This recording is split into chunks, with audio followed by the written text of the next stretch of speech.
Part two of the dating struggles for a level-minded black man in the African American community. See, the reason why I'm doing this topic is because we are not creating beautiful relationships for the vibration of our community and for the even balanced nurturing of our children. We are raising children without the example of beautiful God sent love. This vibration is not present in our community, and it has a rippling effect on the product that is our youth. We see it. Our children are being molded in a way that is void of the agape or the relationships type of love. This must stop. I am not talking about each and every child to all police. I'm speaking about the majority of our youth, the majority of our relationships, because it is a reason that 70% of our households are raised by single mothers. And no one sees an issue with this. Not the church, not our communities, not all these program initiatives. See, we talk about everything, deadbeat dads, this and that and the other, but we never require any questioning and responses from the single mothers. They are just the innocent victims, and I believe that all problems have so many points of origin, and we cannot continue to not hold our ladies accountable for their portion of what's going on. I know, I'm gonna get it. But I've been handling, all the smoke all my life. My name is Leon Meredith, and I'm born and bred in Cleveland, Ohio. And I done been through it. I'm going through so much now that was rougher than the hardships I've been through in my life. I done been in federal penitentiaries in more than a little bit of violent situations with gangs. I ain't gonna scream their names, although I could. Some of them named colors. But being from Cleveland, when I was in there, I didn't roll with the Cleveland. I had their back, but I was like just a force, an army of one. Not that I was running around unintelligent and belligerent. Y'all ain't finna, but when I'm gonna do whatever I wanna do every day. And I worked in the kitchen. If I want to take 5 pounds of that mozzarella from the head cooks on each shift, like, look, this is not yours. What's wrong with you? Let me get mine. Hold respect, man. It was with the staff, with the wardens. I swear. It is what it is. And when someone questioned me, like, I just did what it do. Even sometimes it was some officers when I was in Fairton, New Jersey, they would respect me so much that the previous shift would try to lock away all their chicken and stuff. And he would give, a couple of them would give me the look and just leave it open. And I would just tax and do it, take it. And they'd come back like, what happened? And someone would come question me, and I'd just stand up. Like, man, you ain't finna question me. I'm not answering your questions. I'm not saying I don't know. I'm saying you're not going to question me. Nah, what nah? Like I don't know. I jump back down. That's why I just been through so much. I've been shot 3 times in my life. Paralyzed for 4 months off one of those shots, 3 months. I just been through a lot with little support. And on this topic right here,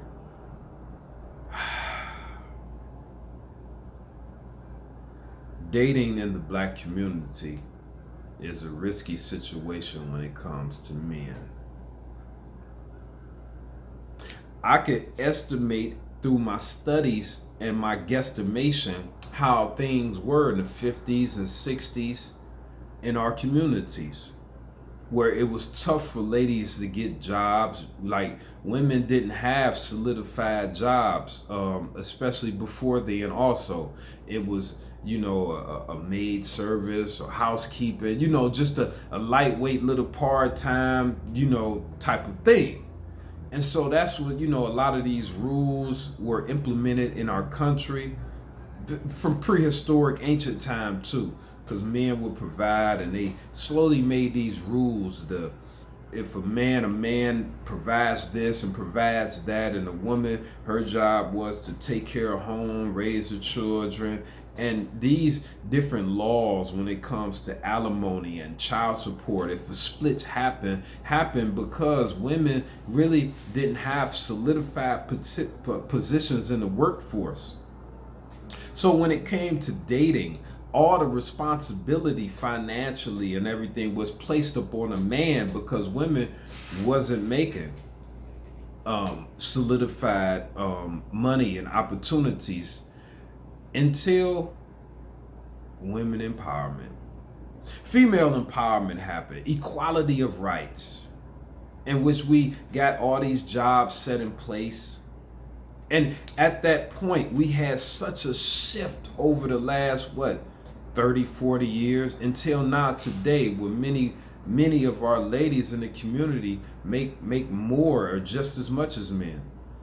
Even women, they could be making more if they were capable to do the hard jobs in many industries, like car mechanic, high level construction. See, like a lot of women, they are,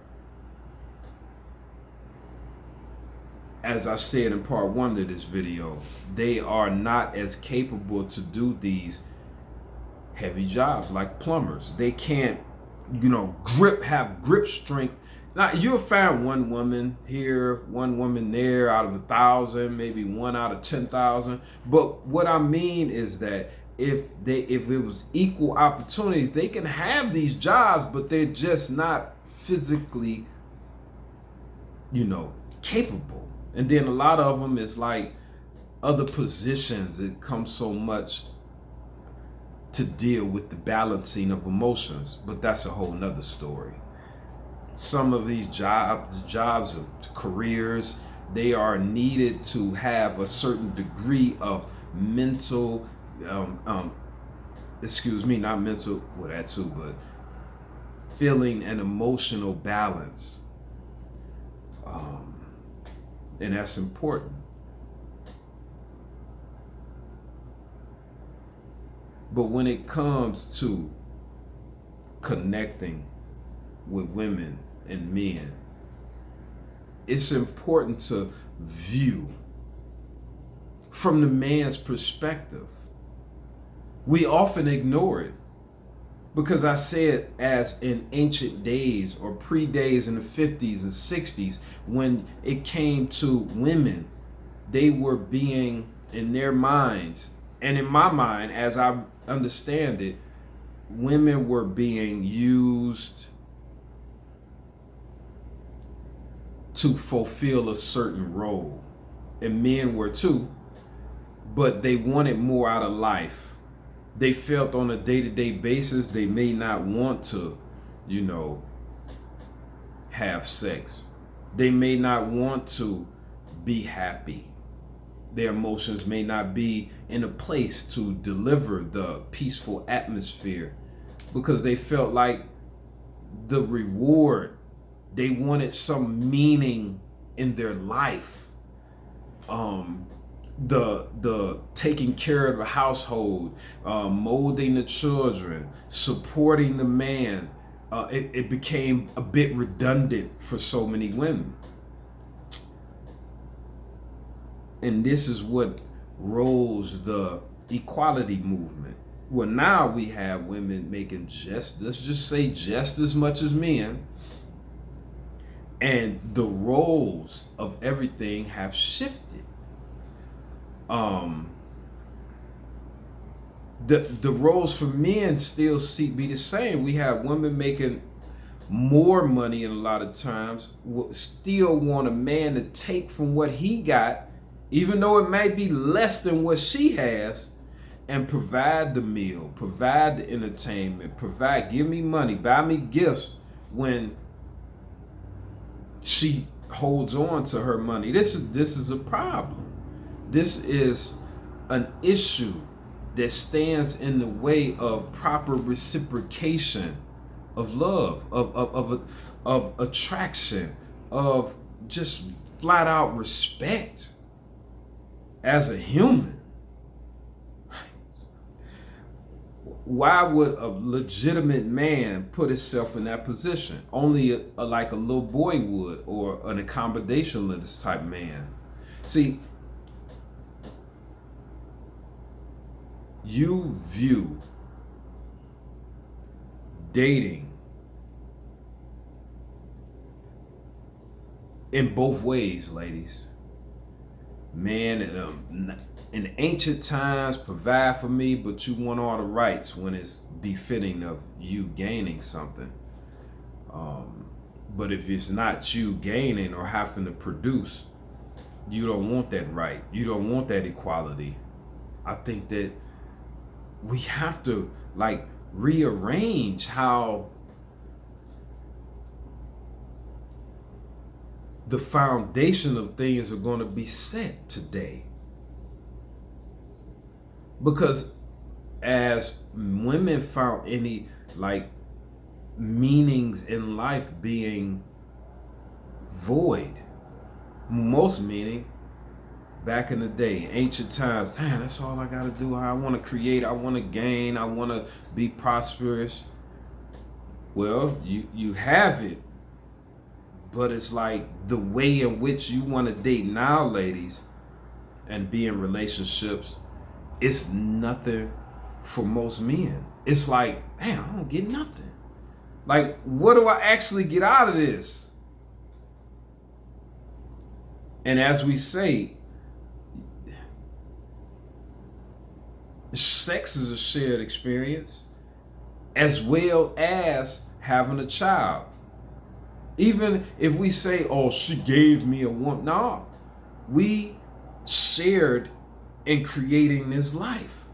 So it's like, I ask ladies, what actually do you think, a man is getting? Because women, you find so much fulfillment out of just talking, engaging, hearing a man's voice and talking, and you like, oh, this real, and that fulfills you to a certain level. Well, men, we don't get that type of fulfillment from talking and conversating and going out to dinner. I mean, most men, I'm not speaking for all men, but most men, we don't get that type of, fulfillment of spirit from that. Just like if I'm a man and I come on to you as a lady, like, oh, you looking good. You wearing them suits. How you doing? You getting filled up. Yeah, thank you. You feeling good. You like that. Even if it's a man you think is somewhat disgusting, you still gonna have a good time telling your girl, this dude was messed up trying to holler at me. Ugh, and it's still engaging your spirit. It's an enjoyable experience to even talk about it. It really added some pepper to your spirit. You know it. If you really examine it, you'll see. And I just ask ladies to examine examine, that take yourself out of the thoughts of you, view it objectively. Or can you, I know it's a lot to ask, place yourself in a man's shoes and think like, what is this dude getting? Especially the ladies that had a lifelong time of taking advantage of the situation when it comes to dating. What do you do when you meet a real man? A man that is hurting so much in the inside. Do you just step in and use him? And you know it's in a man's nature to, just give, be useful. And you don't find yourself useful at all to his life. Do that ever cross your mind, that you are not tangibly useful to him at all, besides the shared experience you might share?